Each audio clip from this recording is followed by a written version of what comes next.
Assalamualaikum warahmatullahi wabarakatuh. Perkenalkan, nama saya Amalia Wahdana. Saya ingin menjelaskan tentang klasifikasi, manfaat, komponen, dan evaluasi sumber belajar. Apa itu belajar?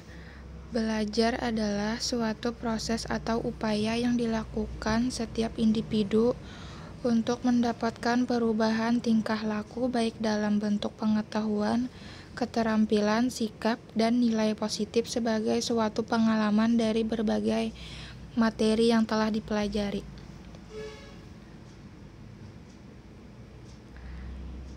Nah, apa yang dimaksud dengan sumber belajar? Sumber belajar adalah semua sumber baik berupa data, orang, dan wujud tertentu yang dapat digunakan oleh peserta didik dalam belajar, baik secara terpisah maupun secara terkombinasi, sehingga mempermudah peserta didik dalam mencapai tujuan belajar atau mencapai kompetensi tertentu.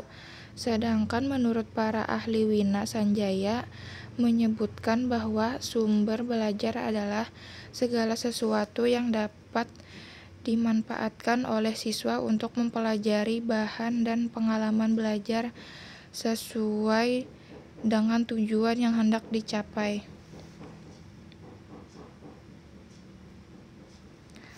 Klasifikasi sumber belajar.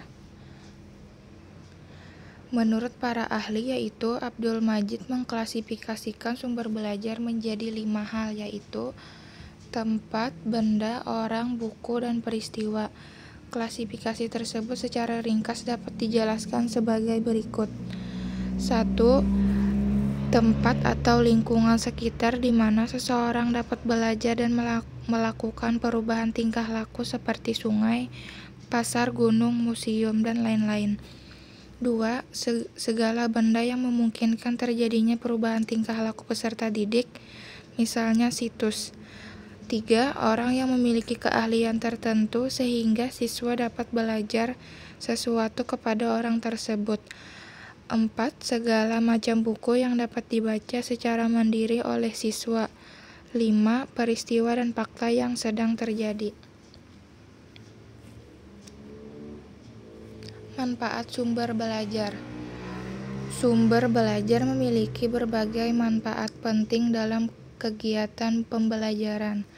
Sumber belajar tidak hanya bermanfaat untuk menyalurkan pesan, tetapi juga strategi, metode, dan tekniknya.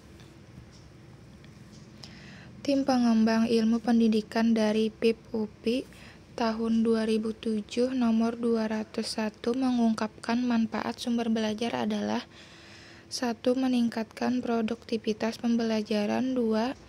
Meningkatkan kemungkinan pembelajaran yang sifatnya lebih individual. 3. Memberikan dasar yang lebih ilmiah terhadap pembelajaran. 4. Lebih memantapkan pembelajaran. 5. Memungkinkan belajar secara seketika. Dan 6. Memungkinkan pembelajaran yang lebih luas. Komponen-komponen sumber belajar. Komponen adalah bagian-bagian yang selalu ada di dalam sumber belajar, dan bagian-bagian itu merupakan satu kesatuan yang sulit berdiri sendiri sekalipun mungkin dapat dipergunakan secara terpisah. Komponen-komponen sumber belajar menurut Nana Sudjana dan Ahmad Ripai tahun 1989 nomor 81-83 diantaranya adalah 1. Tujuan, misi, atau fungsi sumber belajar. Artinya setiap sumber belajar selalu memiliki tujuan atau misi yang akan dicapai. 2. Bentuk, format, atau keadaan fisik sumber belajar satu dengan lainnya berbeda-beda. Keadaan fisik sumber belajar ini merupakan komponen penting. Penggunaan atau pemanfaatannya hendaknya dengan memperhitungkan segi waktu, pembiayaan, dan sebagainya. 3. Pesan yang dibawa oleh sumber belajar. Setiap sumber belajar selalu membawa pesan yang dimanfaatkan atau dipelajari oleh para pemakainya. Komponen pesan merupakan informasi yang penting. Oleh karena itu, pemakai sumber belajar hendaknya memperhatikan bagaimana pesan disimak. Hal-hal yang perlu diperhatikan antara lain, isi pesan harus sederhana, cukup jelas, lengkap, mudah disimak maknanya. 4. Tingkat kesulitan atau kompleksitas pemakaian sumber belajar. Tingkat kompleksitas penggunaan sumber belajar berkaitan dengan keadaan fisik dan pesan sumber belajar. Sejauh mana kompleksitasnya perlu diketahui guna menentukan apakah sumber belajar itu masih bisa dipergunakan mengingat waktu dan biaya yang terbatas. Evaluasi sumber belajar. Pengembangan sumber belajar memerlukan evaluasi untuk mengetahui mutu dari sumber belajar tersebut. Evaluasi sumber belajar IPS bentuk majalah ini mengadopsi dari evaluasi buku teks yang disampaikan oleh Mas Nur Muslih tahun 2010 nomor 291-313 yang kemudian disesuaikan dengan evaluasi pembuatan majalah. Evaluasi sumber belajar meliputi kelayakan isi, kelayakan penyajian, kelayakan kebahasaan, dan kelayakan kegrafikan. Secara lebih rinci, evaluasi sumber belajar dijabarkan dalam berbagai indikator berikut ini.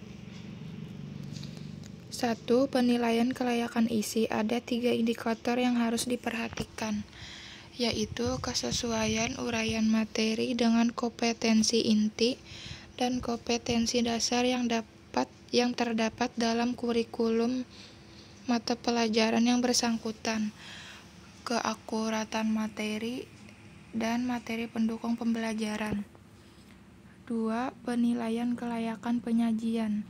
Terdapat 3 indikator yang harus diperhatikan dalam kelayakan penyajian, yaitu teknik penyajian, penyajian pembelajaran, dan kelengkapan penyajian. 3. Indikator kelayakan bahasa. Ada 3 indikator yang harus diperhatikan dalam menilai kelayakan bahasa, yaitu kesesuaian pemakaian bahasa dengan tingkat perkembangan siswa, pemakaian bahasa yang komunikatif, dan pemakaian bahasa memenuhi syarat keruntutan dan keterpaduan alur berpikir. 4. Penilaian kelayakan kegrafikan. Ada 3 indikator yang harus diperhatikan dalam hal kegrafikan, yaitu ukuran buku, desain kulit buku, dan desain isi buku. Sekian dari saya. Wassalamualaikum warahmatullahi wabarakatuh.